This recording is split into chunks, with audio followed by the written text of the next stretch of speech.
Lincoln. Welcome to the Grassroots Army Podcast. This platform is for common sense people looking for up-to-date, accurate, and truthful information without the hot garbage corporate media bias. The power of one can lead to the power of many. You never know what small act that you may say or do that may literally change the lives of millions tomorrow. And don't you ever think that you can't make a difference, because you can.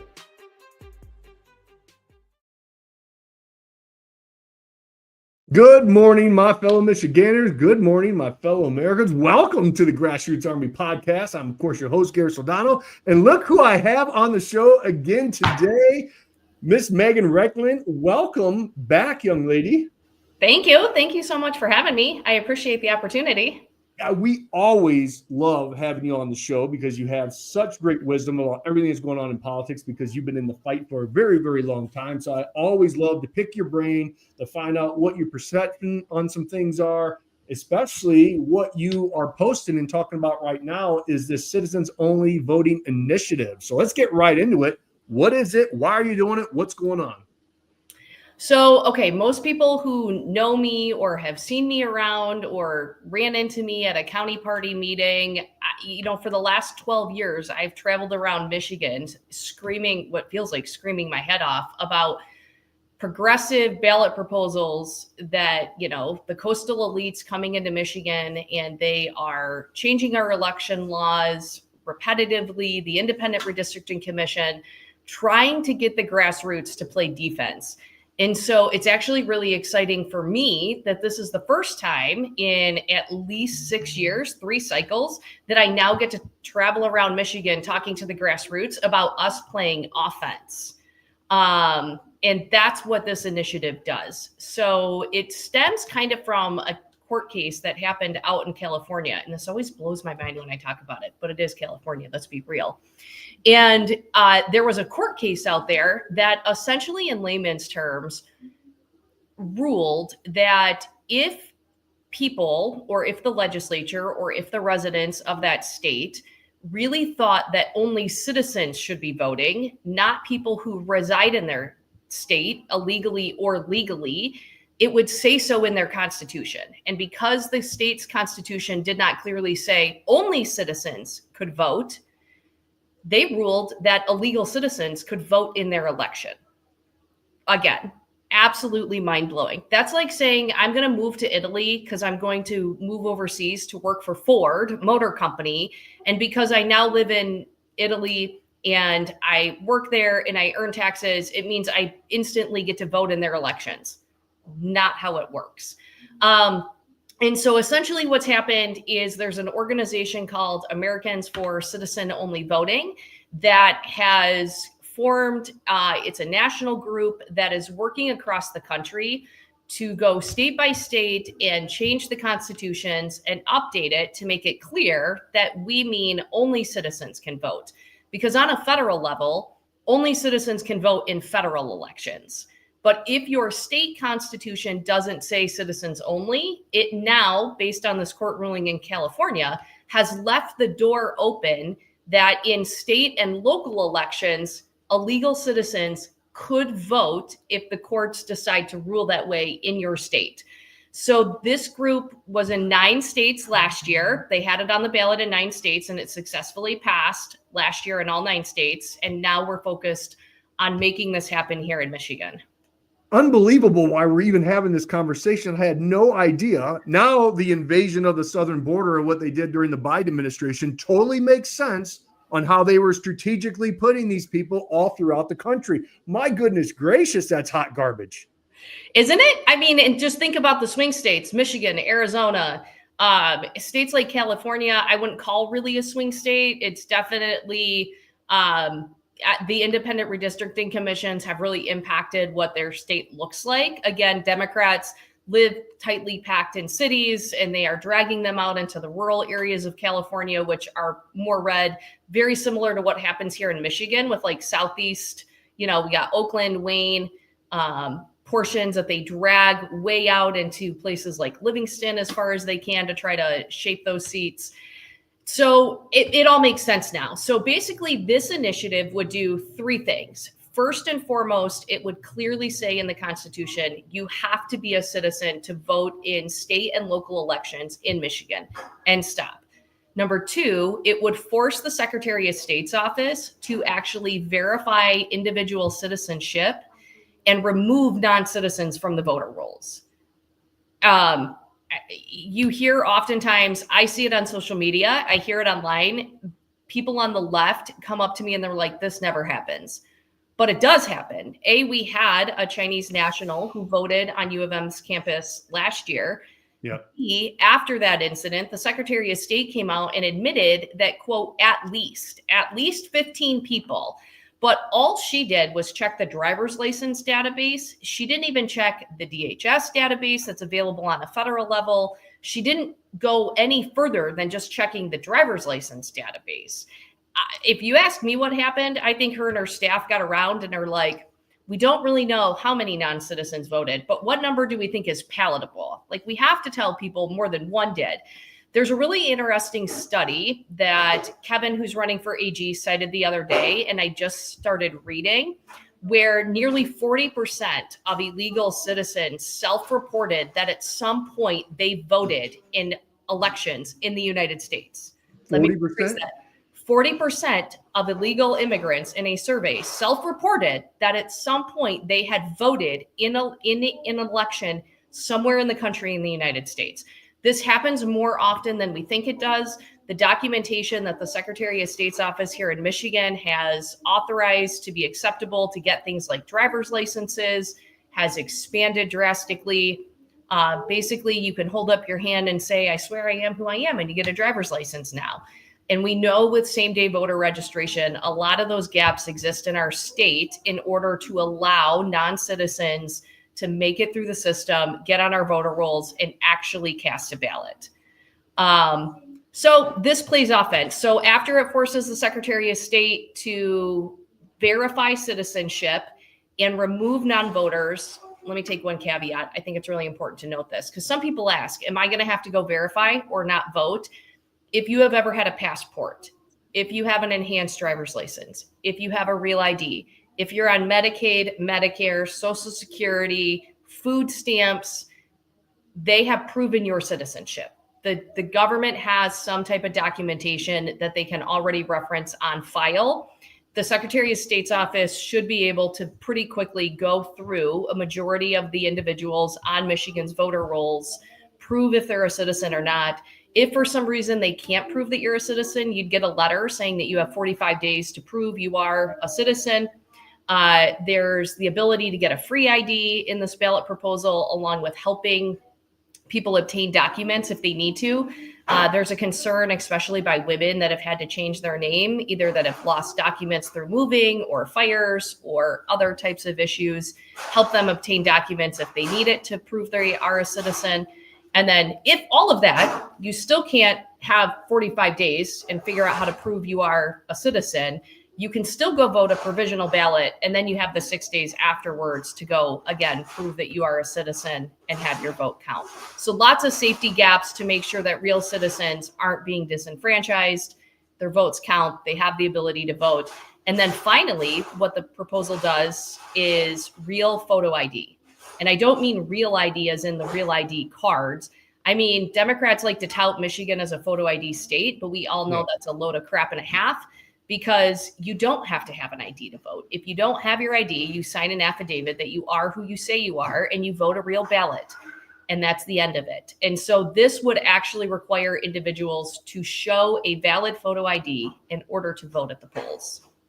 So where are you guys at with this initiative? Like, this is the beginning stages? Are you halfway through? What do you need? I would love to be halfway through. But no, Board of Canvassers process is very technical in nature. So it's taken a couple of months to go through the approval process to get the 100-word summary.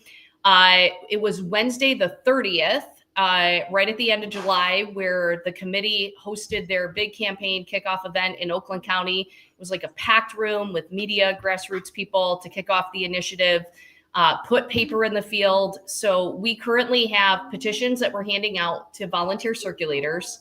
So as it stands today, you have to get 400, and I'm going to call it 47,000 because it's actually 446 and change, but 447,000 valid signatures from registered Michigan voters, which means in total, for a lot of us who are going to be watching this podcast, you probably helped circulate for either Secure My Vote or especially those that did Unlock Michigan. We've got to collect close to 650,000 signatures total to hit the mark that we need to hit. So we're just starting. We have the volunteer petitions in the field. We are looking for people to help us circulate. And here's why timing is really important. If we go back to last campaign cycle, we had a couple of conservative ballot proposals that would have dealt with educational savings account and Secure My Vote, which was mandatory photo ID at voting. Those initiatives were turned into the Secretary of State's office after the progressive wish list of the voting amendment one that was proposal 2 last time, the abortion initiative. And basically what happens is we all know Jocelyn Benson plays political games and has no problem using her office for political purposes. And so she basically certified all of those other ballot proposals and then got to the conservative ones that got turned in and basically sat on them. And so they wouldn't be certified in time to make the ballot. So right now, there are nearly a dozen different initiatives that have been approved by the State Board of Canvassers for collection efforts out there by both the right and the left. And some of them are definitely the left's dog whistles that they want to use to drive voter turnout in 2026. No doubt about it. So it's very important because the Democrats have already made it known that they do not like this proposal. They do not want to see it on the ballot, and they are very threatened by seeing it on the ballot. We know today that Jocelyn Benson is going to do everything she can when it comes to the certification process to try to make sure this doesn't make the ballot. This is an 80-20 issue. Polls show that over 80% of Michigan residents, when you go up to them and you say, do you believe that only Michigan residents should vote it and decide our elections? 9.9 out of 10 times, you're going to get a yes. And so it's an easy signature to get. It's very common sense, and they know that. They're terrified of it. So it's really important that we do what Unlock Michigan did, which collected all of their signatures in about 90 days. I don't know that we're going to be able to do it that fast, but we definitely need to make sure that we are collecting signatures and submitting them to the Secretary of State's office before these progressive left initiatives, because that basically puts the Secretary of State in a box, forcing her to certify our initiative to get to the ones that the Democrats want on the ballot or need on the ballot to drive their voter turnout next fall. So timing is really important. So I also included in the description for where people need to go if they want to do this initiative is michcov.com, or they can email you at info@michcov.com, which both of those are in the description of this video if you just want to click on the links. I want to talk about you said the progressive initiatives that are going on, especially with, you said what it was called, the Kids Initiative. Yeah, invest in MI Kids. What is all that about? So this, I think, is a really important initiative. If you own a small business, if you have income, it's very easy for people as income has gone up. I know our expenses have gone up, but Invest in My Kids is 100% the initiative that the left is going to use to try to drive voter turnout in 26. When you think of Invest in My Kids, you can probably automatically think A, kids, B, schools. And that's what they're painting this initiative as. It was very interesting to watch them go through the approval process before the Board of Canvassers, because when they first got there and they submitted their proposal for consideration, if you went to their website, the slogan on their website was tax the rich. Literally, that's the message they're running on, tax the rich, which a lot of people, unfortunately, look what's happening in New York City. They kind of glom onto this, the rich make more, tax the rich. Well, what this proposal would do is it would put in extra almost 5%. It would create a new income tax bracket. And it would put in almost 5%. It's like 4.9 and change extra income tax on top of income earned. If you're a single individual person, $500,000. If you're a married couple, everything over $1 million. That sounds like a lot of money until you realize that this encompasses pass-throughs, so LLCs, sole proprietorships. Almost 90% of small business owners in Michigan would fall under this and have most of their income taxed an extra 5% income tax on top of all of the other taxes that we pay. This is a massive multi-billion dollar tax increase on the residents of Michigan. And they're flat out lying about it, because what they're saying is that this would go directly to the classroom. This money would be an extra income tax after they took some heat and, people said, listen, when you're creating extra tax bracket, this is a progressive income tax. They started to try to change their mantra because they know progressive income taxes are not popular. People do not like them. And so they were trying to deviate away from that, having that stick to them. So if you check out their website today, they have deleted every reference to tax the rich. They have deleted every reference to extra income taxes, and they're trying very deceptively to fool people, thinking this wouldn't hit them in their pocketbooks, but it definitely would, because just think of restaurants.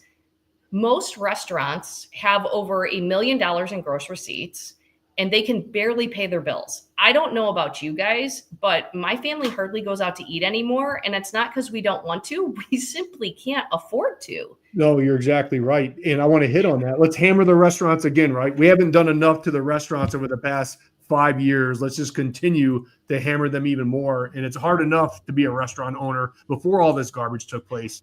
I want people to understand, because I'm upset right now because of everything you just said. I wasn't even aware that this initiative was even going on. Typical, right? Right. So what people have to understand, if you don't own a business, you're not going to understand this, because just like you said with the restaurant example, like I own my chiropractic business. Let's say I make $1 million a year in my chiropractic business gross. That's not take home, folks. That's gross. That's what's coming in the clinic. Well, as a small business owner, I have to pay bills. I have to pay electric. I have to pay x-ray. I have to pay staff and insurance and malpractice and the lights on and yada, yada, yada, maintenance, all this stuff. And let's say out of that $1 million, I only have 50 grand left at the end of the year to pay me as a salary. Mm-hmm. I'm going to have to still pay that taxes. That's what you're saying. Correct. That is, they're going to put so many people out of business. 100%. I mean, the studies are clear. And not only that, they're being flat out dishonest. Like the 100-word summary that they're going with is this money would directly be used for classrooms, career and tech. And that is simply not true. Let's go into that. Now you're going to get me on a roll, because there's that graph that I love, right? It's the spending in school. There we go. The spending in our school, and then the achievement. So you have a couple of falsities here. One, the assumption that more money equals better outcomes. Simply not true, and it's proven that's not true. Correct. Number two, you have them lying that this money can only be used for education. It can't. The petition language clearly says that the legislature has the discretion on how this money is spent. And they're trying to say once it's in the school aid fund, the legislature can only spend it on schools.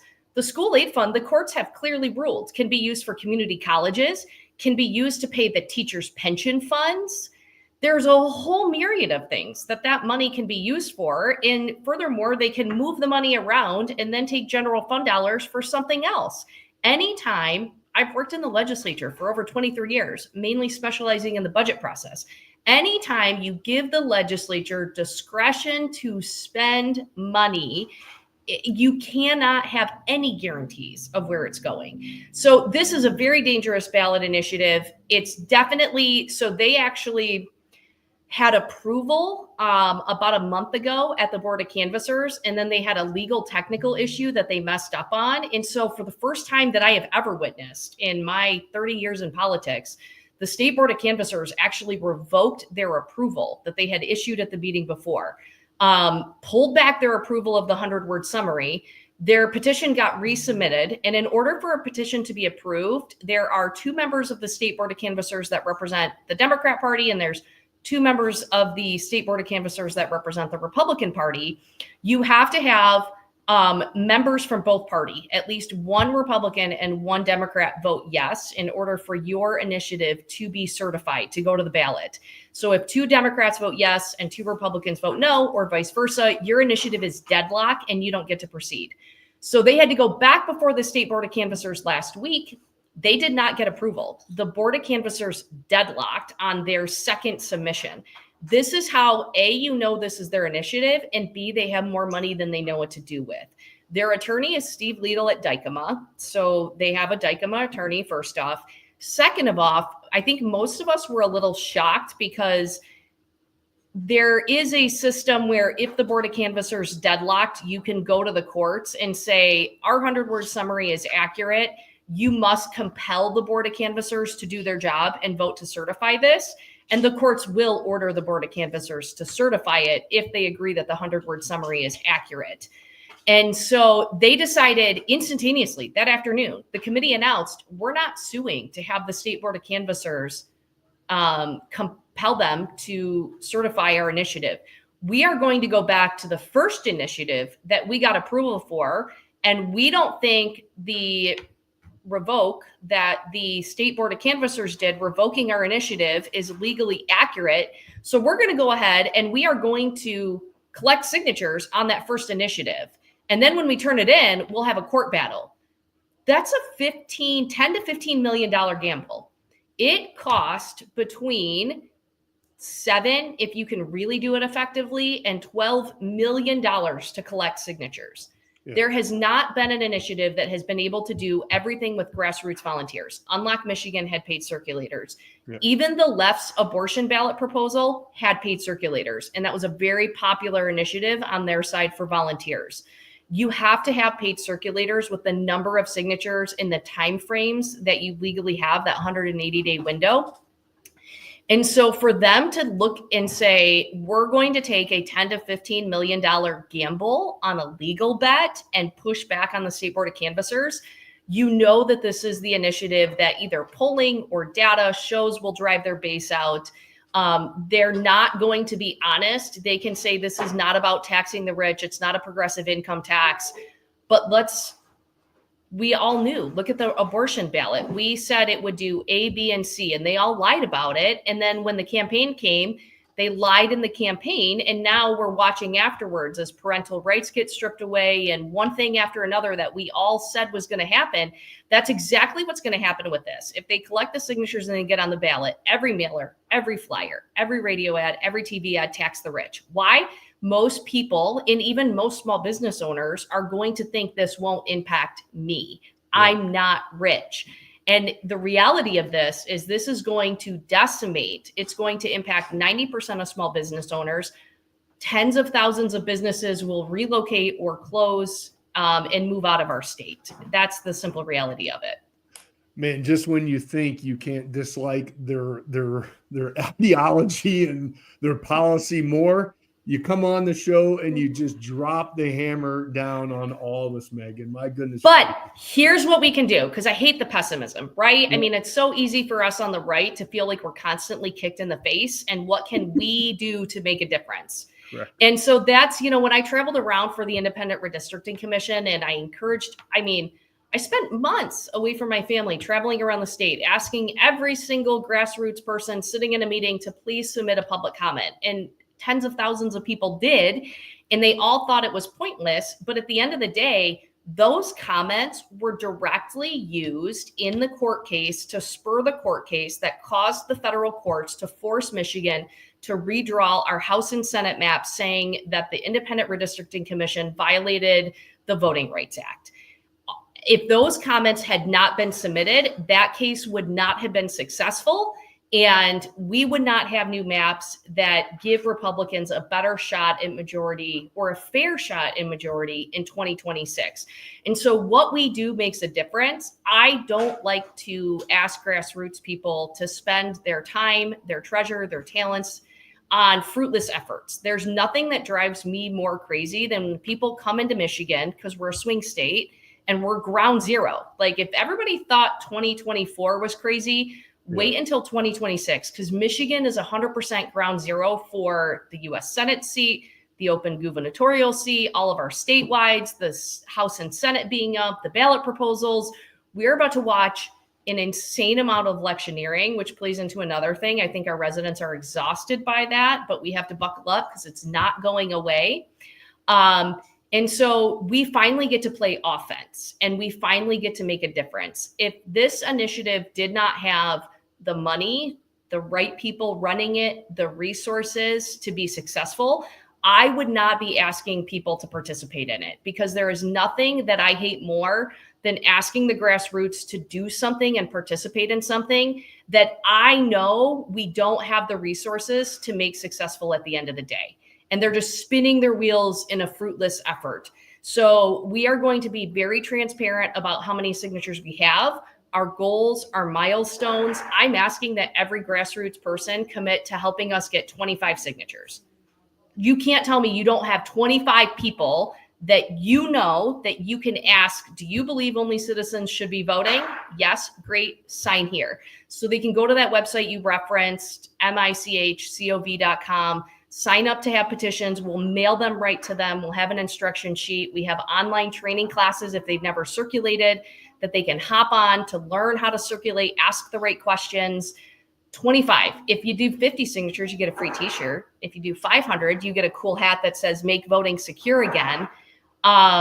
Is this going on right signatures. Now? This is started? Yep. Okay. This is started. So they can go today. Petitions will be mailed out tomorrow. 25. That's, if you can do more, great. But every single person can help us with 25 signatures. Well, I'm challenging everyone out there. I'm going to get 100.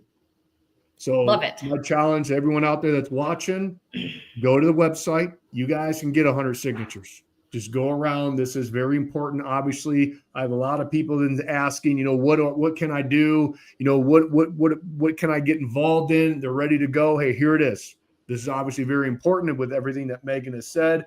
I love your strategy on getting this done, because we're going to hold Jocelyn Benson's feet to the fire that she can't drag this out, because they're going to want to put in the hot garbage kids initiative that you just talked about. So I will be going to the website today, ordering my petitions, folks, and I will be getting 100. And I challenge everyone out there, and I will be pushing this consistently on all my platforms over the next several months to help you guys out, Meghan. Updating everyone with what I'm doing with the grassroots group that's 36,000 strong. So I'll be helping you guys any ways that I can, because I believe 100% in this petition, and we are going to get it done. How about that? Perfect. I mean, there's a reason the Democrats don't want it, right? This would be in effect for 2028 when the president is up. Donald Trump is now out of the White House and everything's up. It's all the marbles. There's a reason why Democrats don't want our state constitution with our Supreme Court to say citizens only. So this is our time to play offense, and I'm very excited about that. And I like that too. I'm so done with playing defense and reaction. I hate reacting. Hey, let's take the ball, let's take some ground, and let's take back lost ground. I have a question because you're talking about there's many states doing this. How many states have already, okay, let me ask you this. How many states throughout the union need to get this done? That's a good question. I don't want to speak to how many need to get it done. I'm assuming pretty much all of them. If you if you Google Americans for Citizen Only Voting, I don't know their direct website. You will go to the national site. They actually have a great map right on their front page that shows which states and need to do what in order to make sure that citizens are only voting.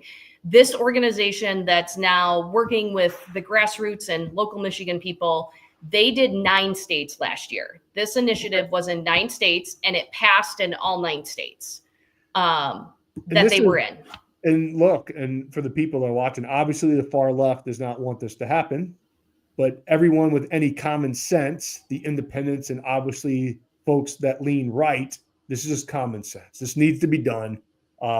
Let's get it done. This is awesome.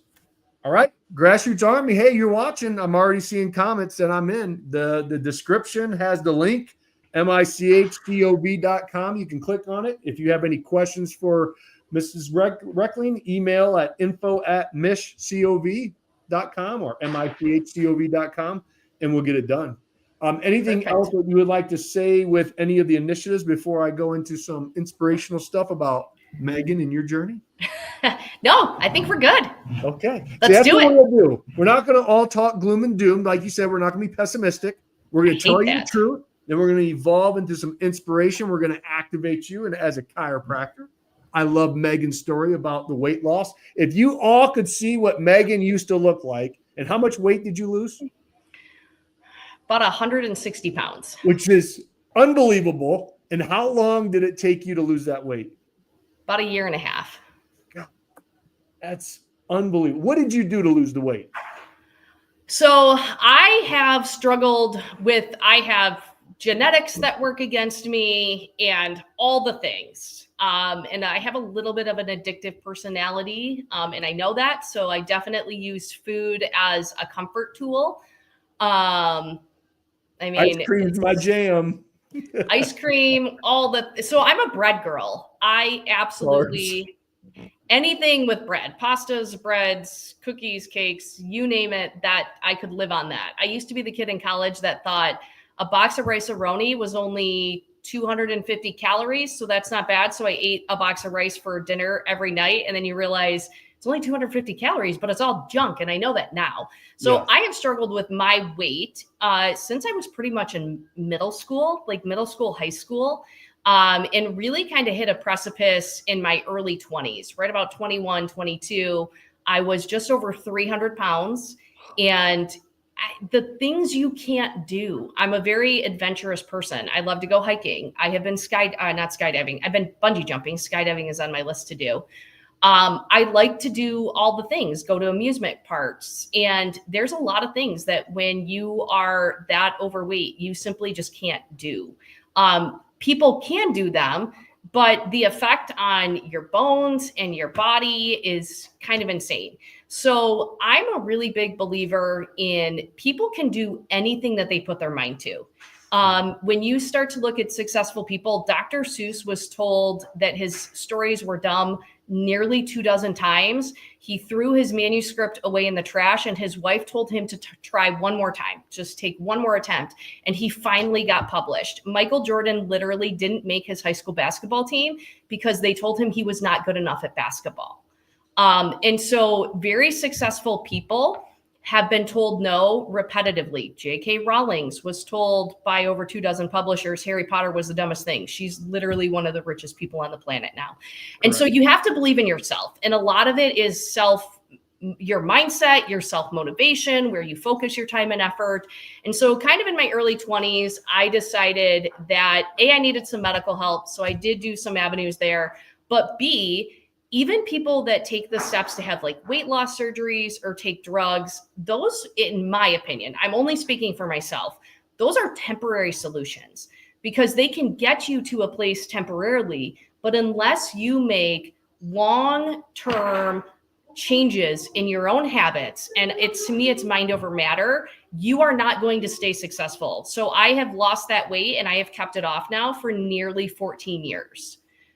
Since I was about 22, 23 years old. So I have long-term been successful at this, but I have had to fundamentally change a ton of things. First and foremost, I started running. So I have done a marathon. I have done a sprint distance triathlon. I have done over a dozen half marathons, and I have done more 5 and 10Ks than one could probably count. I kind of stopped running after I started to have kids. And I've never been able to really get into it again, but it is on my personal life bucket list that I will do an Ironman one day. I'm not going to be fast. I want to cross before midnight and I'm going to get a tattoo. I don't care if I'm 90. My goal is before I am 6 feet under, I have done a sprint distance triathlon and I am not the best swimmer. I'm kind of like a rock and a turtle all in one time.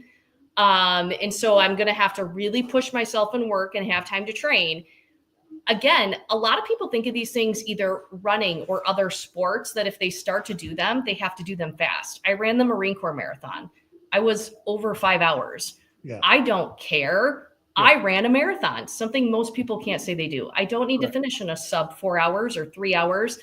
To me, it was about, can I force my mind to go 26 miles, 26.2 miles at one time in one day.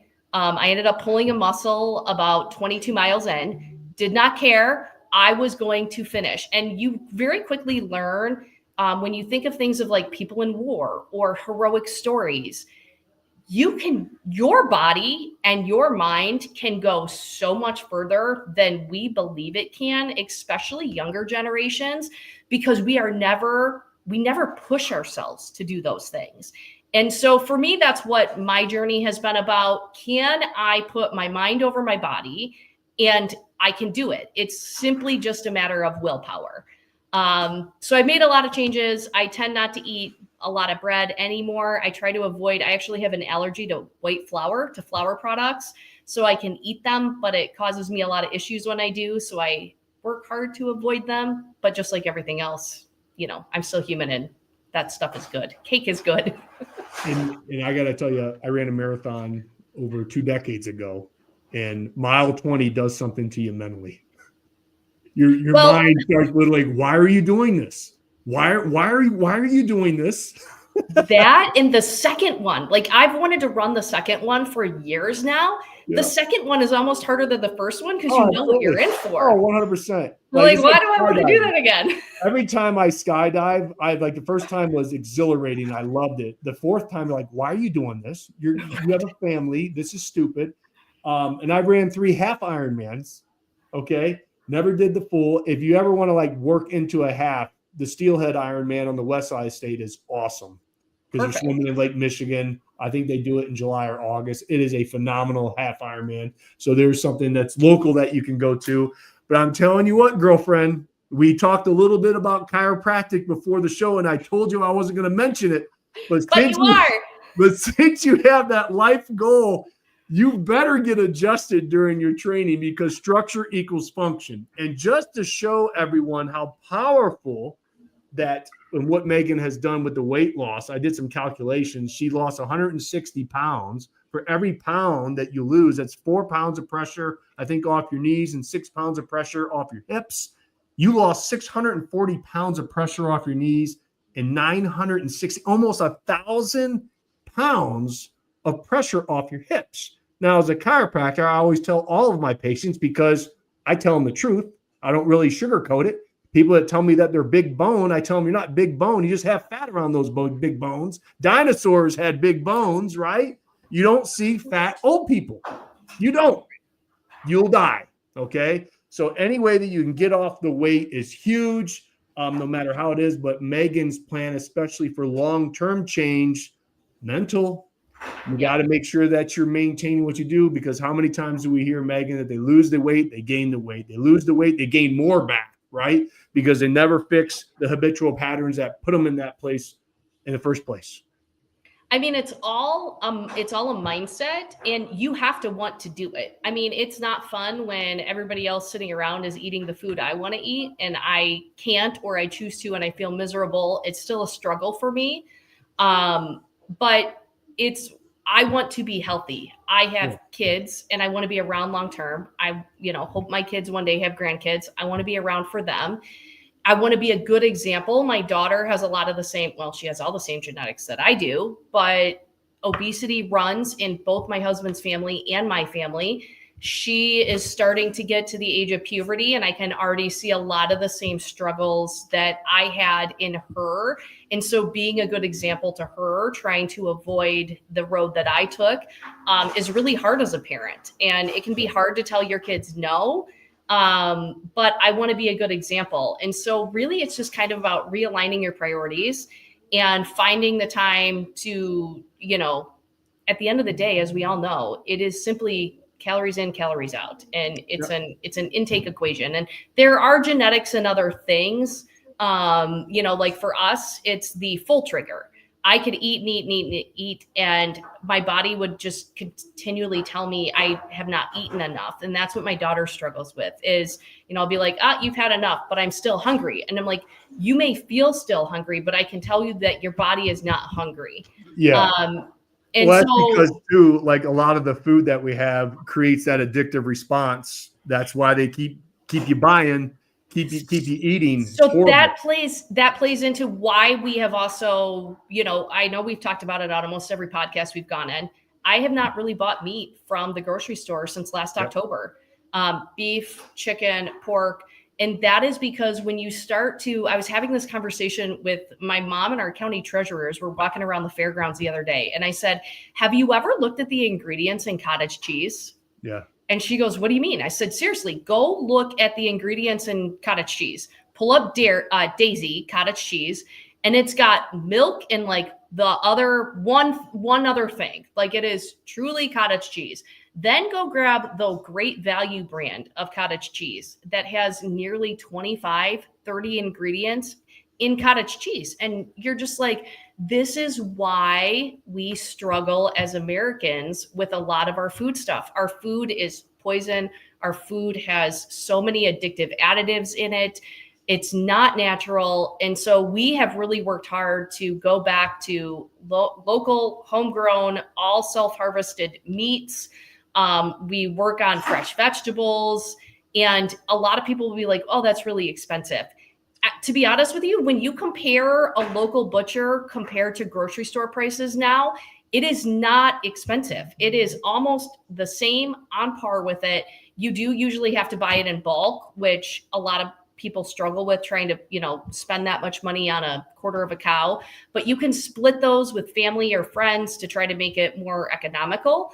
But eating the benefits for yourself and your family that you get from fresh produce and fresh meats, my hair, I was really struggling. My son is now 8 years. I've struggled to regrow my hair from pregnancy loss after I had him. And really a year ago, after we moved to fresh meats, eliminating grocery store food as much as possible, I'm now finally regrowing my hair. It's growing in length. So there are everyday health effects that you see just by changing your diet that are going to help get you there. But it's really mind over matter. And I think that's what Americans have lost between, I just, in work, in life, in all the things, we just want things handed to us a little bit easier. And this is just another one of those things where it's easy to open a box of Ho-Hos or Ding Dongs or chips instead of making fresh cheese chips that take 15 minutes, but you got to wait for it. And that's why I was so excited with President Trump bringing Robert Kennedy on board for the MAHA. I mean, I'm so excited, not only as a chiropractor, but as an American, as a human being, because I understand everything you just said is spot on. And I always tell my patients, hey, look, you can't afford not to, even if it's a little bit more expensive. You know what's a whole hell of a lot more expensive is sickness. Medical care. Is disease, is death, right? Is injury. Like, if you can't work, you can't produce a paycheck. I mean, that's the things. And once you start to put it on, because it is the patient and the human being and the American's responsibility. You kind of want to blame everyone else, but it's the person in the mirror. Right. And you just have to literally have enough and say, you know what, I'm done. And that's where I'm so excited to really create this Grassroots Army brand and branch away from, politics is always going to be an arm of what I'm trying to create. But I have many different things of what it is of ordinary people doing extraordinary things. And that is taking back your health, taking back your faith, holding people accountable. In politics, obviously, will be a segment.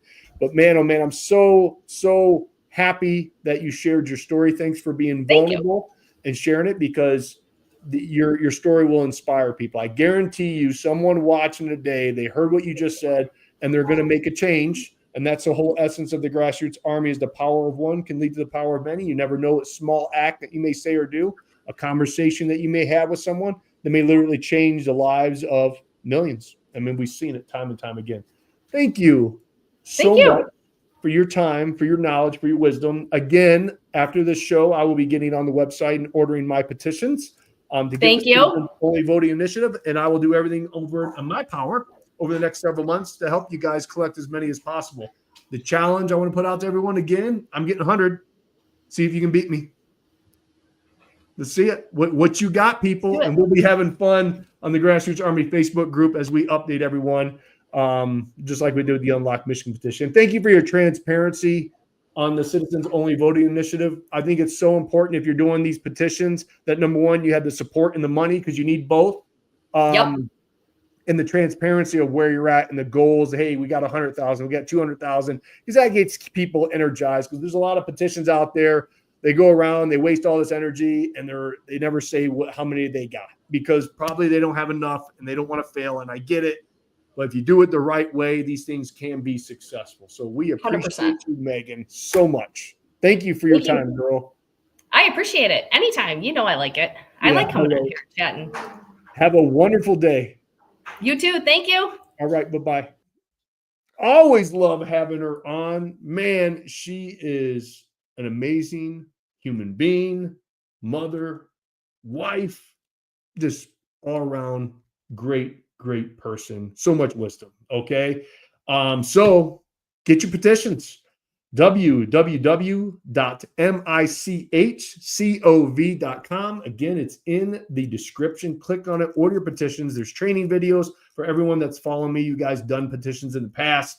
So I challenge all of you to go out and get 100. Let's get this done because we have to stop what the progressive left is doing. And we're going to hold Jocelyn Benson's feet to the fire with getting this done first. So she'll have to put it through to get on the ballot to make sure that only citizens vote in our local and statewide elections. Common sense, right? Such common sense. And before I go into the end of the show, I want to give my boy Dave Gar a shout out. He has a dream in limousine and sedan serving Southeast Michigan for over 20 years with late model sedans, SUVs, vans, limos, and party buses up to 40 passenger capacity. Folks, you could have one hell of a party on the east side of the state in D-Town in Detroit. These are guided tours of Detroit, complete with sub sandwiches and Detroit's own better made potato chips. Sounds delicious. A dream limousine and sedan. Any party, any size, anytime. www.adreamlimo.com. Again, www.adreamlimo.com. The number 734-542-6800. All that information is in the description of this video, podcast, post, whatever you want to say. Dave Gar, we appreciate you so much. And let everyone know the Grassroots Army merch store is open again with new merch. You guys are going to love it. I'm very proud of it as always. You can go to the grassrootsarmy.com. Again, that link is in the description. Get some merch. Be proud of this merch because the Grassroots Army continues to grow. I just got a Facebook notification. Listen to this. Listen to it. Breaking news. First time ever this has happened to the Grassroots Army. I got a Facebook message from Facebook that said, "You are producing great high quality content. We are expanding your reach." Mind blown. Mind blown right there. So they're allowing what Garrett has to say to get expanded. I about fell out of my seat.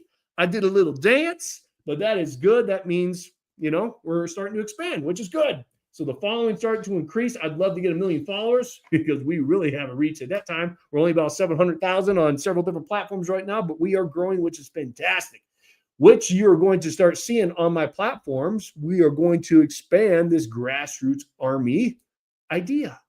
We are going to continue to inspire more ordinary people to do extraordinary things. It's not going to be politics. One day I have a dream, folks, that somebody will say, Grassroots Army started with politics? And they're scratched their head and they're like, yeah, isn't that nuts? No, it's about ordinary people doing extraordinary things. And so you're going to see a lot of my content focus on those things. So we're going to have 5 different days. Mindset Monday, short clips about mental toughness, discipline, overcoming adversity. Testimonial Tuesday, real life stories of ordinary to extraordinary people, veterans, moms, small business owners, etc. And you're going to see over the next several months, I'm going to start bringing these folks on to have interviews, not just politics, about life. Wisdom Wednesday will kind of harness around faith, founding principles, moral courage. That's why a lot of you folks have seen that I start posting a little bit about my faith, Catholicism, and people are like, well, I'm not Catholic. Okay, that's great. I'm not posting this stuff to try to convince you to leave your non-denominational church, your Baptist church, Lutheran church. I don't care. However you feel connected to the good Lord, get enriched that way. My way is Catholicism. That's what I study. That's what I try to get better at every single day. I'm not trying to convert you, but there is a lot of misinformation about Catholicism, and I'm going to start posting more and more videos about it to educate people because I think we have a great opportunity right now. There are a lot of young people, this younger generation, they are going back to the roots. Do they want a homestead? They want to do trades. They want to have a family. They want to have kids. They want to get back into the Christian faith.